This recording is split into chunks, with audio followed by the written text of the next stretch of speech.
မဲ့မင်္ဂလာပါရှင်ဒီနေ့မှာတော့အရင်နေ့ကဖုန်းမီထိုးရရတာပဲဆိုရင်တိုင်တို့ထုံးနေလေးကိုစာပြီးထုံးလို့ရပါပြီရှင်တိုင်တို့လေးထုံးမယ်ဆိုရင်ဆုံးဖုန်းမီလေးကိုရင်ထိုးရပါမယ်ဖုန်းမီလေးကိုရင်ဆုံးထိုးရမယ်ပေါ့နော်တိုင်တို့10တိုင်းလိုချင်တဲ့ခါဆိုရင်ဖုန်းမီကို10တိုင်းထိုးရပါမယ်တင်းနဲ့တောင်းလေးငါရှာခုနဲ့ရှေ့ကုန်း30ညီမတို့ကတိုင်တို့10တိုင်းလိုချင်တာဖြစ်တဲ့အတွက်ကြောင့်ဖုန်းမီကို10တိုင်းထိုးလိုက်ပြီးပေါ်မှာတိုင်တို့15တိုင်းလိုချင်လဲဖုန်းမီကို15ကိုကျဲရမယ်ပေါ့နော်ချစ်ပြီးသွားရင်တိုင်တို့လေးကဖုန်းမီတစ်တိုင်းမျက်စာရှိရဲ့အတွက်နောက်ထပ်တိုင်ဖုန်းမီလေးနောက်တစ်တိုင်းထုံးမယ်ဒါတိုင်တို့အတွက်တစ်တိုင်းတက်လိုက်တယ်ပေါ့နော်တိုက်ပြီးသွားရင်အဲ့ဒီဆွဆွထုံးလိုက်တဲ့ဖုန်းမီပေါ့နော်ဒီဖုန်းမီရဲ့အောက်တက်တဲ့ဒီကပေါက်ကလေးကိုအဲ့ကလေးကိုထုံးမယ်ပေါ့နော်အဲ့ကလေးကိုထုံးလိုက်ရင်အဲ့လေးပေါ်မှာဒီလိုကျိုးလေးနှစ်ချောင်းရှိသွားမယ်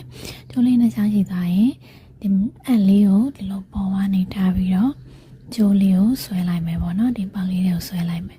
ဆွဲပြီးတဲ့အခါမှာလည်းဒီအဲ့လေးပေါ်မှာနောက်ထပ်ရှီလေးကနှစ်ခုရှိရမယ်ပေါ့နော်ရှီလေးနှစ်ခုရှိမယ်အဲ့ရှီလေးနှစ်ခုထားပြီးရင်နောက်တစ်ခါကျိုးလေးပေါ်မှာအဲ့လေးကိုတင်ပြီးတက်ခါအဲ့ရှီနှစ်ခုလုံးနဲ့ကိုဆွဲထုတ်လိုက်ပါမယ်အဲ့ဆိုရင်တိုင်တိုးတိုင်းရပြီပြီးရင်အဲ့လိုပဲသူ့ရဲ့ဒီအောက်ကရဲ့တက်တဲ့ပေါက်ကိုတစ်ခါထည့်တော့ပဲเนาะဆွထိုးရဲ့ပေါက်ရဲ့အောက်တက်တဲ့ပေါက်အောက်တက်တဲ့ပေါက်ပေါ့เนาะဒီမှာဒီပေါက်လေးတော့တစ်ခါထည့်မယ်ထည့်ပြီးရင်ခြေလေးကိုဆွဲထုံမယ်ပြီးရင်ဒီလိုနှစ်တိုင်းရပါရင်ဆွဲမယ်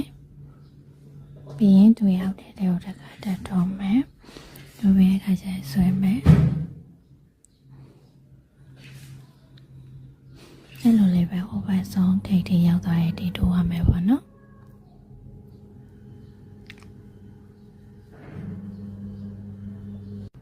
ဖုန်းမီလေးကဒီဘက်ဆုံးတိုင်လေးစစတိုင်ထိုးလေးကိုထိုးပြီးသွားရမှာနော်နောက်ထပ်ဒီလိုရသွားပြီဒီဘက်ဆုံးတိုင်လေးထိုးပြီးသွားရင်နောက်ထပ်တိုင်ဖုန်းမီလေးဒီလိုလေးထိုးလိုက်ပါမယ်ချစ်လိုက်ပါမယ်ဖုန်းမီလေးချစ်ပြီးသွားပြီဆိုရင်ဆွဆွချစ်ထားတဲ့ဖုန်းမီပါနော်ဒီဖုန်းမီရဲ့ဒီအောက်ပေါက်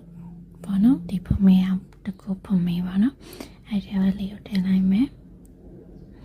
ထည့်လိုက်ရင်ကျိုးလေးပေါ်မှာဒီဖုန်းမီတစ်စုံရဲ့ဒီတိုင်တူလေးရဲ့ပေါ့နော်ဒီလိုလေးရှင်းနေမှာပေါ့ဖုန်းမီလေးရဲ့ဒီကျိုးလေးရဲ့အဲ့လိုရှင်းနေမှာပေါ့နော်ရှင်းပြီးရခါကျရင်ခြေလေးကိုလေးဆွဲလိုက်မယ်ဒီကလည်းဒီလိုကျိုးလေးနှစ်ခုရှင်းမယ်အဲ့ခါမှာတစ်စုံလုံးဖုန်းမီတစ်စုံ